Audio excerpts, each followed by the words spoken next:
¿Qué tal? A ver,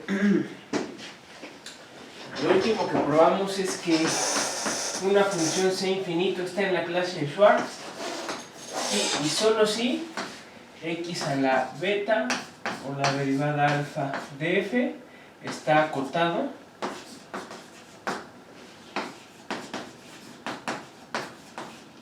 para todo alfa y beta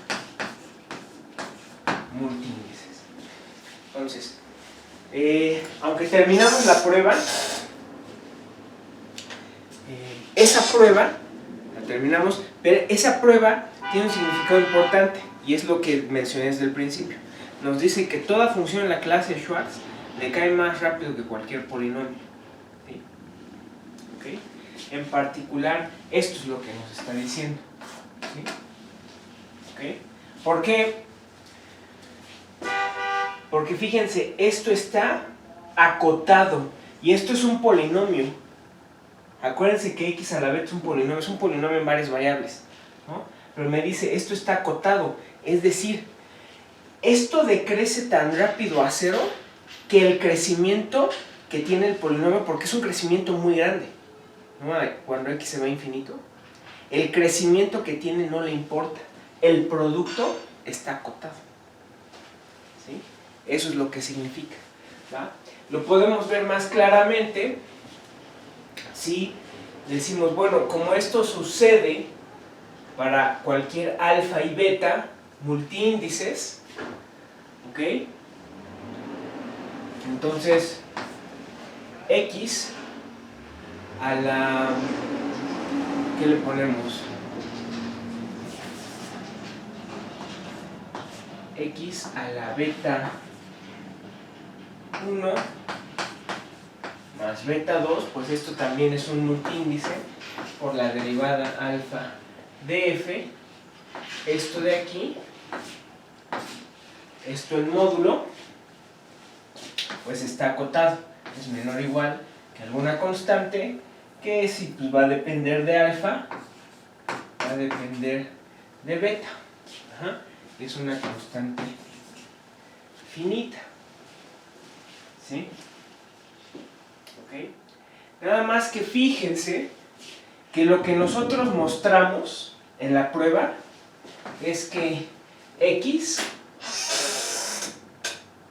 en norma más 1 a la m, digamos que, sí, ahorita lo especificamos esto probamos que es menor o igual que alguna constante que depende de la dimensión, Cn, C0, ¿okay?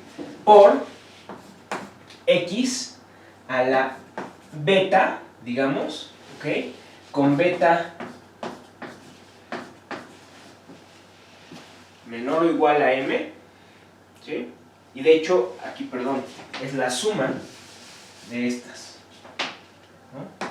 La suma sobre beta menor o igual a m de x a la beta. Y probamos al mismo tiempo que esto era mayor o igual que alguna otra constante, C1, que también depende de la dimensión, por lo mismo. ¿Sí? Beta menor o igual a m, ¿sí? Por x a la beta. ¿Va? Probamos esta equivalencia. Eso es lo que hicimos en la prueba para obtener este resultado. ¿Va? Entonces, si ustedes tienen, por ejemplo, esto de aquí, o es más, simplemente vamos a ponerle x a la beta. Esto de acá, este solito, ¿okay? El módulo pues va a ser menor o igual que 1 más x a la beta, que a su vez es menor o igual que 1 a la más x a la m, ¿ok? Y si ustedes multiplican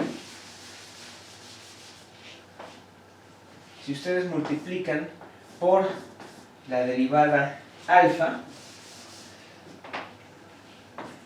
de la función f, es menor o igual que 1 más x a la m por la derivada alfa de f. ¿Sí? ¿Ok? Nada más que fíjense que esto de aquí, esto de acá, es menor o igual que alguna constante que va a depender de m, que va a depender de alfa, ¿ok? Sobre 1 más x a la m1. ¿Sí? Olvídense de esta. De aquí. Todo esto es cierto.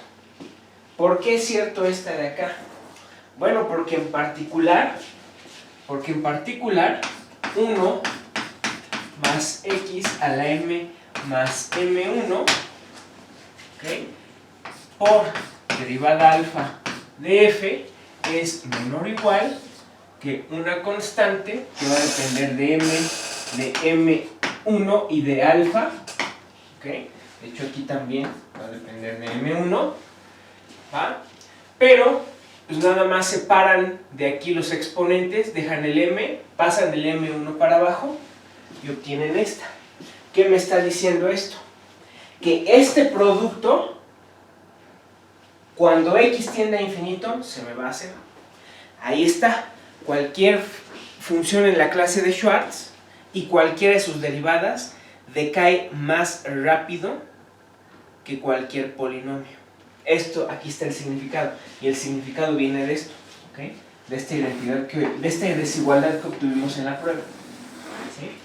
Entonces son funciones que decaen rapidísimo a 0. Ya vimos que hay un montón. Vimos que en particular está la gaussiana, y cualquier polinomio que multiplique la gaussiana, ahí está. ¿Ah? Y cualquier función de prueba, ahí está también. ¿Sí? Entonces hay una cantidad enorme de funciones, ¿sí?, que no nada más son funciones de prueba. ¿Sale? Entonces, por eso de ahí que se diga que son las funciones que decaen más rápido que cualquier polinomio. Su decaimiento es muy rápido, ¿va? Y otra cosa, esta fue una observación, pero otra cosa, un corolario que obtuvimos del resultado, que fue la proposición 1, es el siguiente, es un corolario, y dice: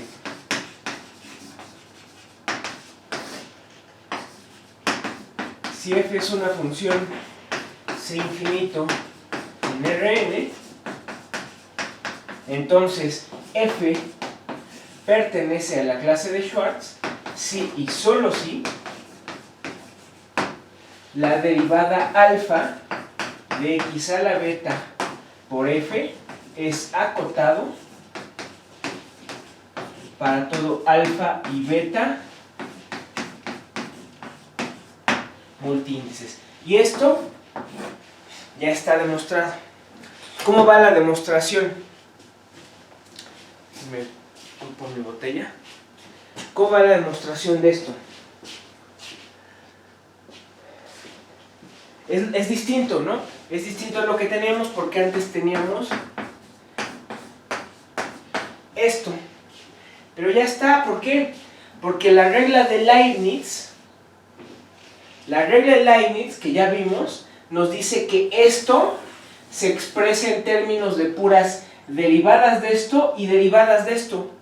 ¿Sí o no? Y las derivadas de esto, ¿qué son? Polinomios, ¿no? Y polinomios por esto está acotado. Por lo tanto, esto está acotado. ¿Sí? Entonces la demostración es una aplicación inmediata nada más de la regla de Leibniz. ¿Va? Bien. Vamos a probar la proposición 2.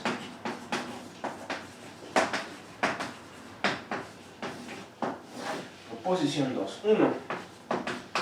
Vamos a demostrar primero que S está en LP de Rn para toda P mayor o igual a 1 menor a infinito.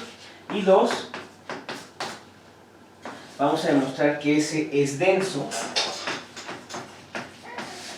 en LP para toda P mayor o igual a 1 y menor a infinito. Y el inciso 2 ya se deben imaginar por qué, ¿no? Bien, vamos a hacer la prueba. Hay que tomarnos una función acá y mostrar que es P integrable, ¿no?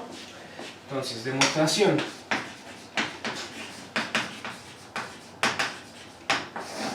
¿Va? Puse a f una función en la clase de Schwartz. Entonces, ya saben que el módulo de f en particular, muy en particular, es menor o igual que alguna constante C0 por 1 más x a la m.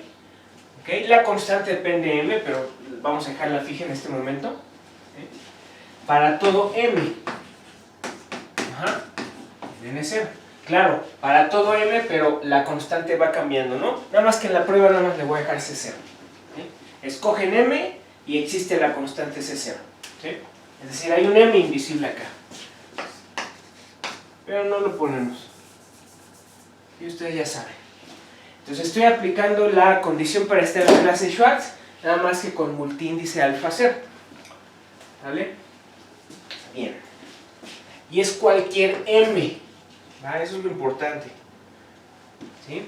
Entonces, pues sea p mayor o igual a 1 y menor a infinito. De hecho, también están en infinito, ¿no? ¿Sí? También están ahí porque son funciones acotadas, ¿no? Claro, nada más que aquí abajo, ahí sí no vale esto.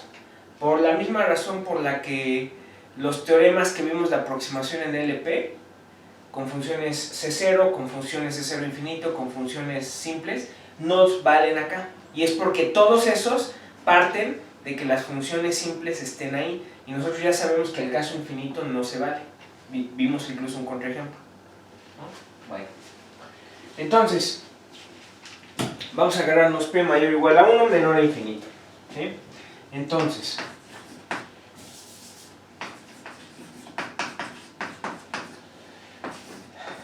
la integral en Rn del módulo de f a la p, pues es menor o igual que C0, que la integral en Rn de 1 más x a la m por p. Entonces, no apliqué más que monotonía de la integral. Nada más cuidado. Aquí, ¿cuál es el punto de la prueba? El punto de la prueba es mostrar que hay una m, ¿ok? O escoger una m, porque m hay, ¿ok? Esto es para toda m. Escoger m de tal manera que m por p, 1 más x a la m por p, sea integral. Ese es el chiste de la prueba. ¿Okay? Y para eso hay que integrar esto. ¿Sale? Afortunadamente, ya llevaron cálculo 4, ya saben que para integrar esto, que es una función radial, es una función radialmente simétrica, hay que utilizar coordenadas esféricas en Rn, ¿sí? Las cuales ya conocen. ¿Va? Entonces, vamos a calcular esta integral, ¿va? Donde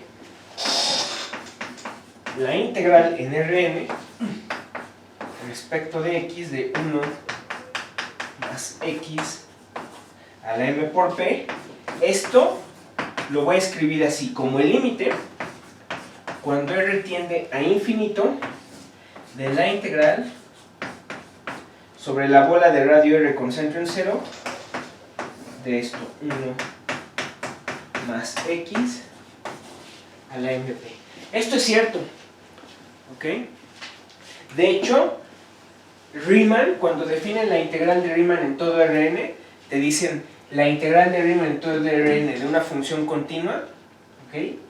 Es si existe el límite sobre cualquier bola de radio r con centro en alguna x, no tiene que ser 0, yo le puse en 0 porque sí, ¿ok? Esto es radialmente simétrico respecto del 0, ¿va? Pero así se define la integral en Rn de Riemann. Ajá. En el caso Lebesgue se prueba que es lo mismo. ¿Sí? Entonces, tenemos que mostrar que este límite existe. Tenemos que escoger m de tal manera que este límite exista. ¿Va? Entonces, ahí ya se ve por qué o cómo es que voy a usar las coordenadas esféricas, ¿no? Entonces, que ya me reduje la integral a una bola. ¿Okay?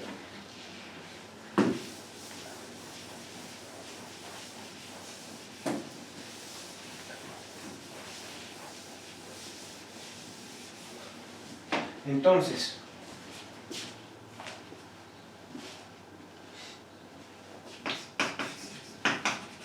el límite cuando r tiende a infinito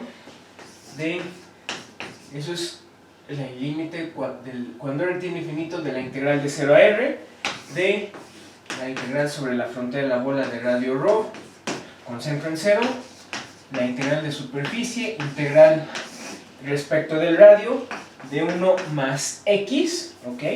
Y aquí ya le vamos a poner ρ, ¿ok? Ρ a la mp, ¿sale? ¿Ok? Eso es ρ a la mp, porque esta integral, primero estoy evaluando la superficie. La integral de superficie se evalúa sobre la superficie, y en la superficie el módulo de x pues vale ρ. Ajá. ¿Okay? Ahora, todas estas fórmulas están justificadas cuando se dice que la función es semi-integrable. O sea, ya sea que si están pensando en funciones reales, su parte positiva o su parte negativa es integrable, alguna de las dos.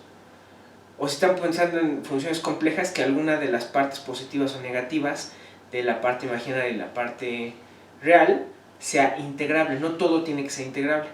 Aquí no sé si es integrable, todavía no lo sé, pero ese es el chiste de la prueba. Estoy haciendo los cálculos como si sea, al final escojo la m de tal manera que esto sea integrable y todo esto es cierto. ¿Sí? Va que va. Entonces, esto, por lo tanto, es ahora el límite cuando r tiende a infinito, y vamos a hacer un cambio de variable. Hacemos el cambio que manda, que es igual x igual a ρ por eta. Ya lo conocen, ya lo hemos usado. ¿Qué hace este cambio? De entrada esto se queda como la integral de 0 a r, y luego esta integral de superficie cambia, ya lo saben. Este mapeo manda la bola de radio ρ a la bola de radio 1. ¿Okay? A la bola de radio 1 con centro en 0. ¿Okay?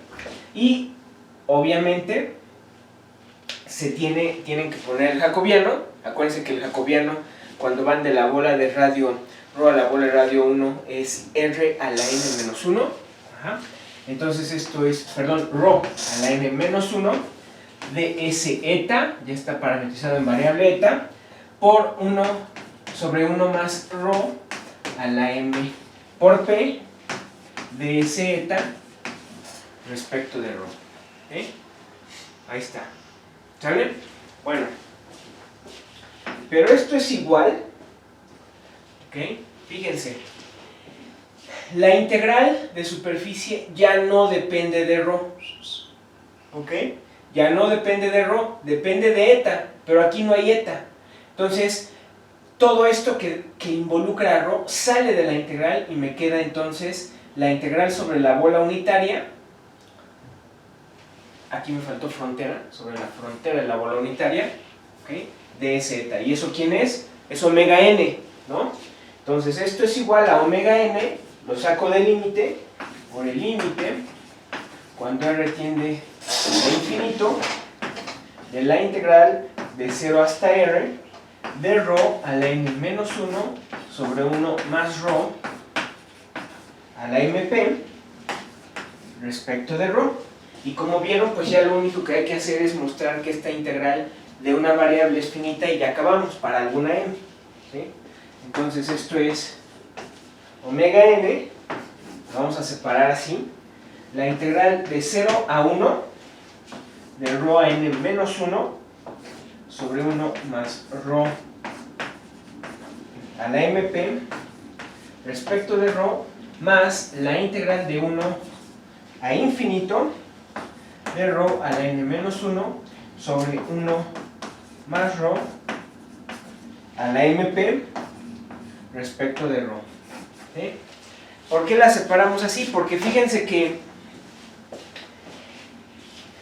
esto de aquí, este numerador, es una función continua en un intervalo acotado. ¿Sí? Sobre el intervalo cerrado acotado. Es integrable. Esta también, este denominador, ¿no? O este producto, digamos, 1 sobre 1 más rho a la mp por rho a la n-1, todo esto es continuo en este intervalo, porque cuando rho es 0, recuerden que rho nada más toma valores positivos, no negativos. Rho solamente es no negativo porque es un radio. Cuando esto es 0, pues esto toma el valor 1, 0, no pasa nada, ¿no? Es integrable. ¿Sí? Es decir, esta función no tiene singularidades, entonces la podemos integrar. Esto inmediatamente es integrable. Para saber, por lo tanto, que esto es integrable, lo que hay que integrar es la integral de 1 a infinito de esto de acá. ¿Sí? Esa es la que hay que mostrar que es finita.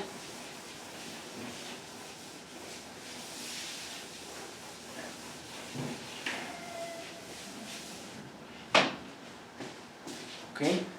Bueno, entonces vamos a ponerle asterisco a esto y déjenme escribir esa observación, esta última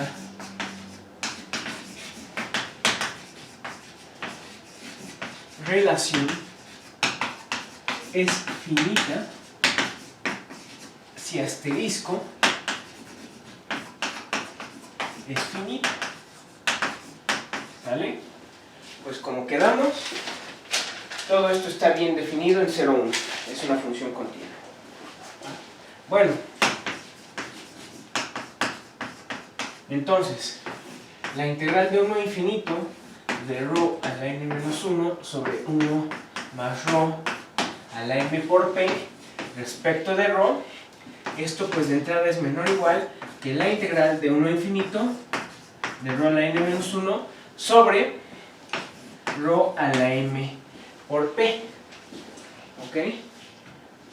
Porque rho a la mp pues es menor que 1 más rho a la mp, ¿no? Entonces este inverso multiplicativo, 1 sobre 1 más rho a la mp, aquí me faltó el paréntesis, ese inverso multiplicativo es menor que 1 sobre rho a la mp, ¿no? Bueno, pero esto lo puedo escribir, esto de acá, eso de acá lo puedo escribir como la integral de 1 a infinito de rho a la n menos 1 menos mp respecto de rho. Y aquí pues ya es fácil, porque fíjense, ¿cuánto me da esto? Si n es igual a mp, ¿cuánto vale esto? Si la dimensión es igual a m por p, fíjense cómo esto nos está diciendo quién debe ser m. ¿Cuál es el m que tienes que tomar al principio de la prueba?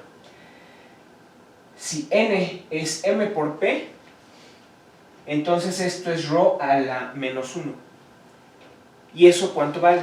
Pues esa es la definición del logaritmo, ¿no? Pero esta integral indefinida, pues es la integral de 1 a infinito, es el... permítanme.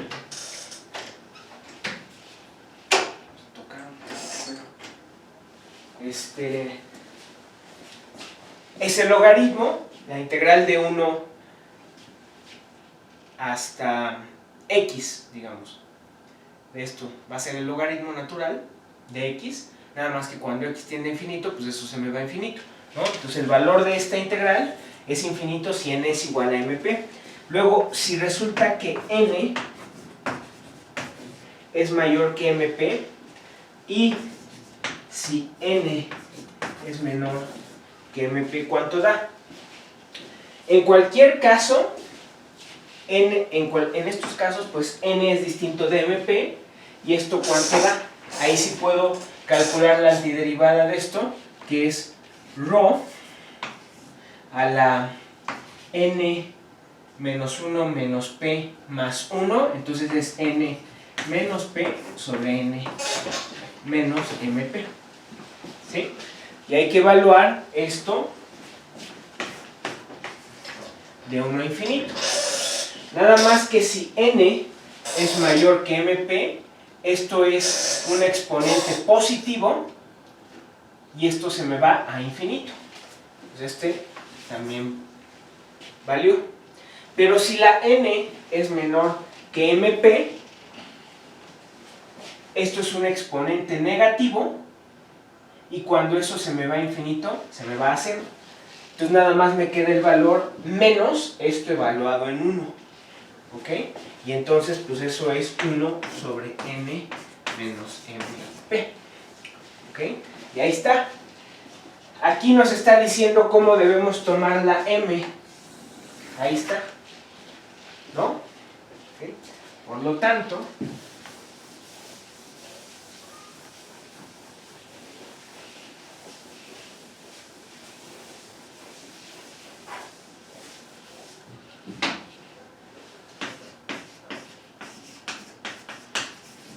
escogemos m mayor que n entre p.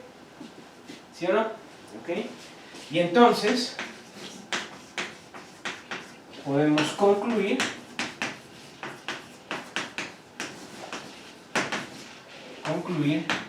que f está en LP de Rn. ¿No? Ahí está, ya acabamos. Ahí acabamos. ¿Sale? Es decir, con este cálculo se regresan al principio de la prueba y dicen, ah, mira, ese m que escoges al principio de la prueba, como es cualquier m, para cualquier m existe la constante C0, de tal manera que ocurre lo que dijimos al principio, pues te tomas una m que es mayor que n entre p, nada más. Y toda esta cuenta vale, y ya, acabamos. ¿Okay? Fíjense que una observación extra es que cualquier derivada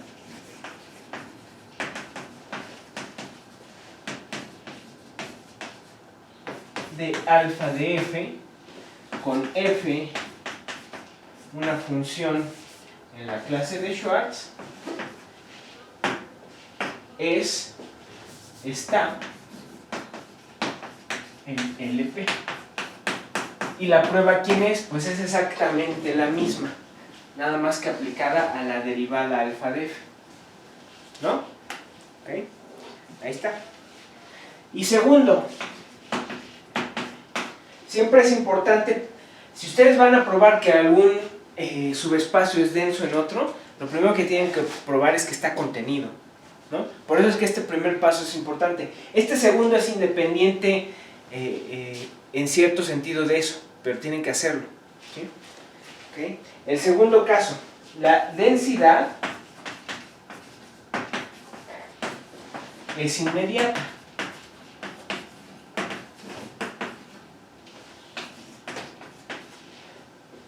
Pues fíjense, ya mostramos que las funciones de prueba están metidas en S y acabamos de mostrar que S está metido en LP de Rn. Ajá. Pero nosotros sabemos que la cerradura de las funciones de prueba bajo la norma P, ¿ok? Eso pues va a estar contenido en la cerradura de la clase de Schwartz con la norma P, y pues eso está contenido en LP cerradura, pero pues como esto es espacio de banda, que esto es LP, ¿no? Pero sabemos que este de aquí es LP. Ya acabamos, ¿no?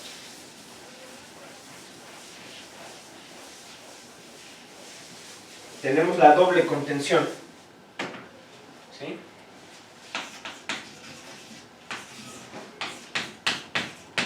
Como la cerradura de esto es LP de Rn, Entonces, S contiene a LP de Rn y contiene a LP y está contenido en LP de Rn. ¿Sí? Ok, ahí está. Perdón, cerradura. Aquí me faltó cerradura a la P. Por lo tanto, la cerradura de la clase de Schwartz con la norma P es LP. Acabamos. ¿Sí? Bien. ¿Qué más? Proposición 3.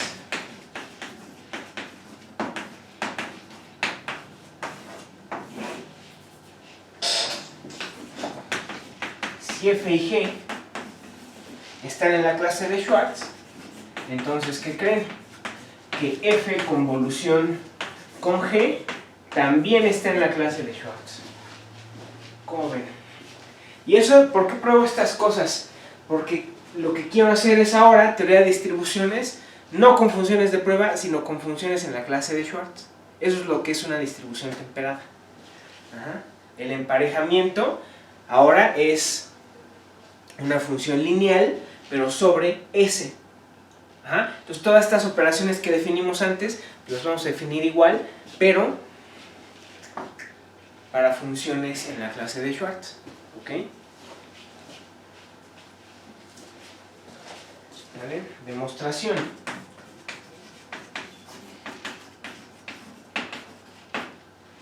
Ya sabemos, y esto, ¿okay? Esto ya lo hemos hecho varias veces, puede que se los deje en una tarea aparte, pero la prueba es la misma, pero ya sabemos que F convolución con G, esto es C infinito. ¿Por qué C infinito? Pues ambas son C infinito, pero casi siempre las pruebas que hacíamos involucraba que una de estas tuviera soporte, pero no importa. Ahora no importa eso. No importa porque, aunque no tienen soporte, ellas son integrables para cualquier bueno, son integrables en particular en Rn. ¿Sí?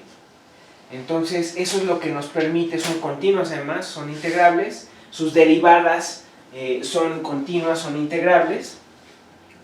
¿Va? Entonces, la reglita esta de que la derivada de la convolución de F, convolución G, es esto, sigue siendo cierta. Yo creo que se los voy a dejar de tarea. ¿Ok? Pero la prueba van a ver, la prueba es la misma, la prueba es exactamente la misma. ¿Sí? Eso es gracias al decaimiento que tienen estas funciones. ¿Va? Entonces ya sabemos esto gracias a que